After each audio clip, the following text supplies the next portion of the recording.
Como é que a gente regula as emoções dos nossos filhos? Essa é uma pergunta que todo mundo fica sempre assim confuso, sem saber o que fazer, e nesse conteúdo aqui hoje a gente vai esmiuçar esse tema. O que que significa a corregulação emocional, por exemplo, essa expressão que vem sendo falada cada vez mais, mas que é um pouco confusa. Como que isso pode ajudar de verdade no dia a dia, nas nossas relações com os nossos filhos? E eu vou falar sobre tudo isso nessa conversa aqui com você e dar também algumas dicas práticas, tá legal? Mas antes eu queria fazer um aviso para vocês aqui. Caso vocês não saibam, eu tenho um podcast novo, sim, um podcast em vídeo com a Titi Miller, que dispensa apresentações, que é o Chilique Cast, um podcast novo em que eu e ela sentamos e respondemos a todos os anseios de pais, mães e cuidadores com relação à criação de filhos. Tá assim, divertidíssimo, é aquele tipo de podcast que você começa a ouvir, não sabe se você vai terminar rindo, chorando ou pensativo, é muito legal. Eu tenho certeza que você vai adorar, então procura aí, Chilique Cash, você vai conhecer a gente e eu tenho certeza que você vai se tornar um chile quente como todos os nossos ouvintes, tá legal? Então antes vamos pensar aqui então juntinho aqui, o que que é regulação emocional, o que que é corregulação emocional e o que que uma coisa tem a ver com a outra e por que que isso é tão importante para as crianças. Primeira coisa é, regulação emocional nada mais é do que um mecanismo no nosso cérebro que nos ajuda a lidar com as situações do nosso cotidiano.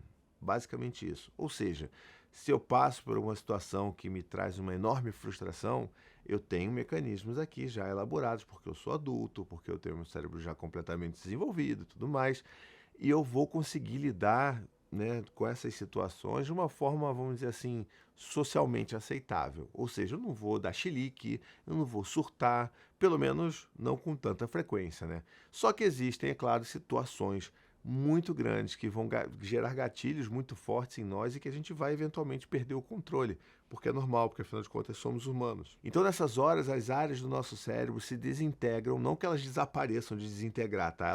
Elas perdem a integração umas com as outras e a gente se acaba virando refém do nosso cérebro mamífero, que é onde está ali, onde ficam borbulhando as nossas emoções e a gente acaba se rendendo às emoções por completo, perde o controle, perde né, a forma de pensamento lógico, a gente acaba agindo por impulso, e acontece todos os problemas, depois a gente pede desculpa, tudo isso aí que você já conhece porque você já passou por isso, né? Eu também. Então, assim, normal, tá?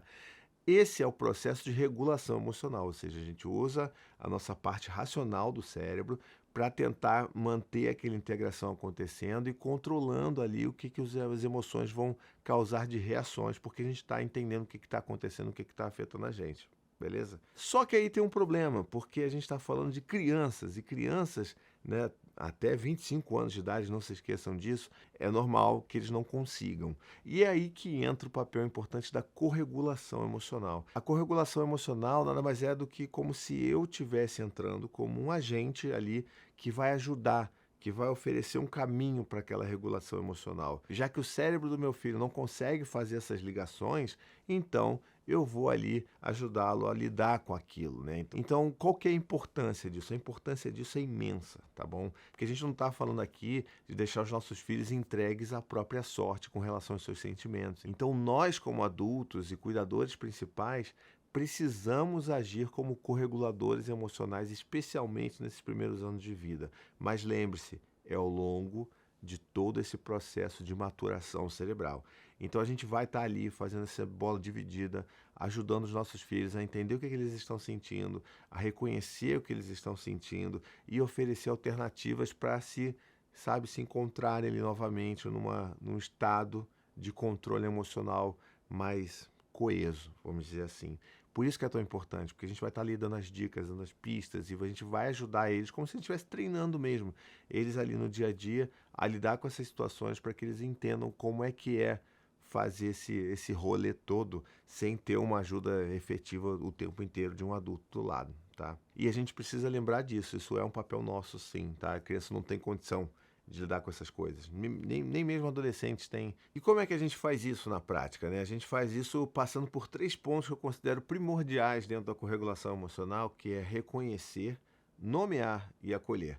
Não necessariamente nessa ordem, tá bom? Assim, não é uma fórmula de bolo, então não vamos pensar que a gente tem uma regrinha e que você tem que seguir essa fórmula de bolo, porque isso vai tornar o processo apenas robótico e você não vai conseguir corregular emocionalmente seu filho, porque você vai estar preocupado no método e não em estar ali presente naquela situação com seu filho, tá legal? Então vamos no ponto a ponto aqui. O que que é reconhecer? Reconhecer é basicamente isso mesmo. A gente vai olhar para os nossos filhos e falar: caramba, filho, você tá com um problemão.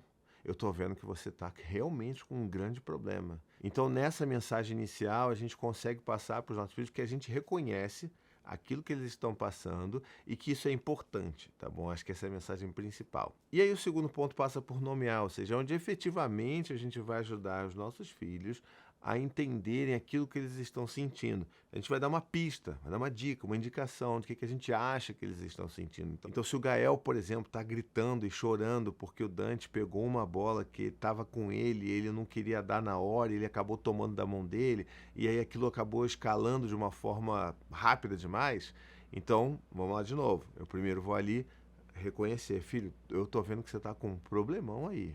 Vamos conversar?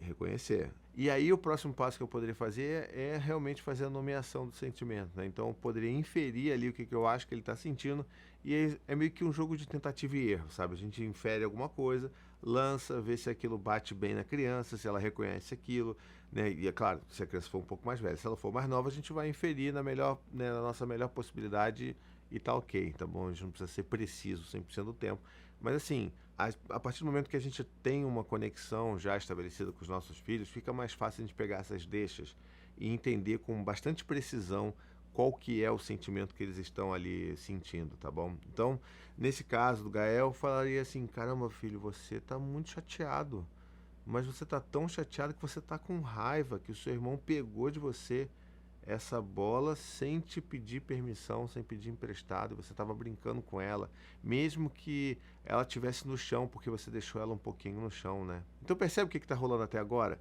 Eu estou ajudando meu filho a entender que ele é visto, tá? Primeiro lugar, ou seja, eu estou vendo ele, eu estou vendo o sufoco que ele está passando ali. Em segundo lugar, eu estou tentando ajudá-lo a reconhecer aquilo que ele está sentindo. Porque quando a gente entra nesse modo de tempestade emocional, é isso, a gente não consegue mais raciocinar sobre nada. Então é um momento que eu vou conseguir começar a ajudar o meu filho a entender o que ele está sentindo, para ele sair desse vórtice e começar a criar consciência daquilo que ele está sentindo. Ah, então é isso, então eu estou sentindo raiva. Então tá bom. E aí a gente pode passar também para o próximo ponto, que é do acolhimento, ou seja, nesse momento que eu vou oferecer aquele colo, aquele abraço, mesmo que seja em formas de palavras ou fisicamente mesmo, dando um abraço e então oferecendo um colo para os nossos filhos. É nessa hora que a gente vai fazer com que eles se sintam não culpados por aquilo que eles estão sentindo, sabe? Então é aquele momento que eu vou dizer assim: filho, eu sei que é muito difícil para você. Você não gostou do que aconteceu, não foi legal, você está com muita raiva. Eu tô aqui para te ajudar, tá bom? Isso que você está sentindo é normal. Eu já também me senti muita raiva quando as pessoas pegavam as coisas de mim sem me pedir. Então eu sei como você está se sentindo, filho. Isso é muito chato mesmo, tá? Vamos respirar aqui com o papai, porque não é gritando que a gente vai resolver as coisas, né? Então vamos primeiro se acalmar, o papai está aqui para te ajudar.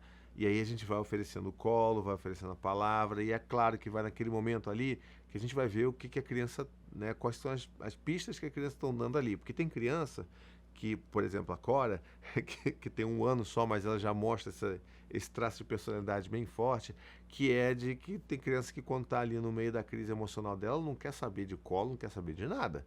Ela só está brava, só quer passar por aquilo. E aí a gente tem que estar ali próximo, disponível para aquela criança, ela sabendo que ele está disponível, mas respeitando o espaço e o tempo daquela criança, tá? Então nada de ficar querendo agarrar a criança, dando colo para a criança quando ela não quer, visivelmente não quer, tá bom?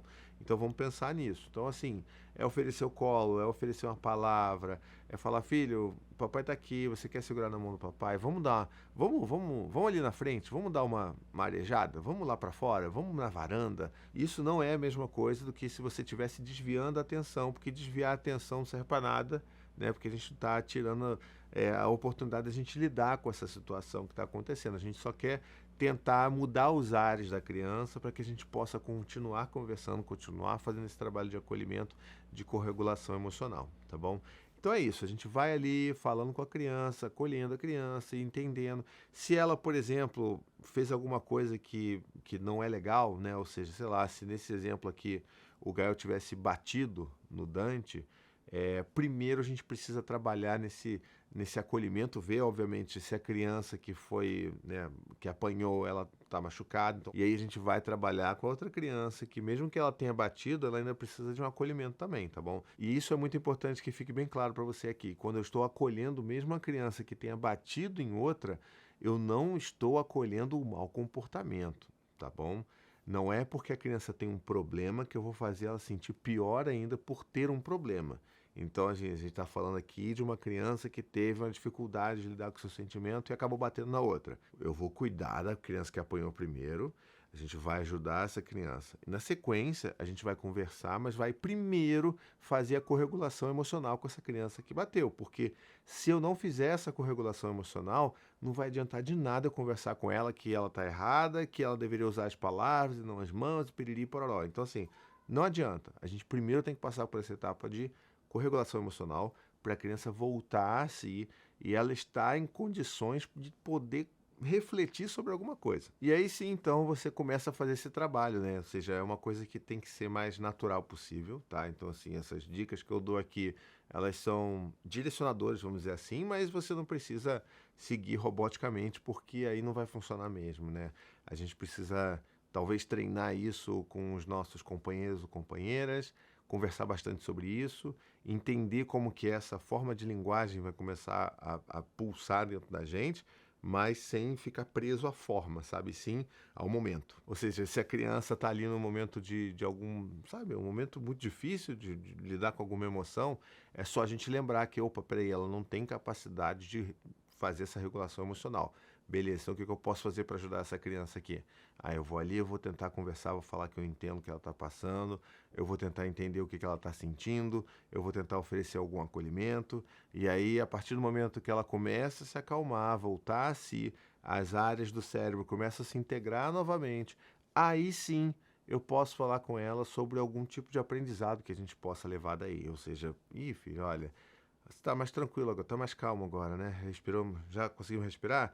Então, olha, uma coisa que aconteceu que não foi nada legal foi você bater no seu irmão, né, filho? Então, assim, a gente não pode resolver os problemas usando força, usando violência, batendo nos outros. A gente usa a boca para falar sobre aquilo que a gente está sentindo. Eu sei que você passou por uma raiva muito grande que você não conseguiu nem fazer isso.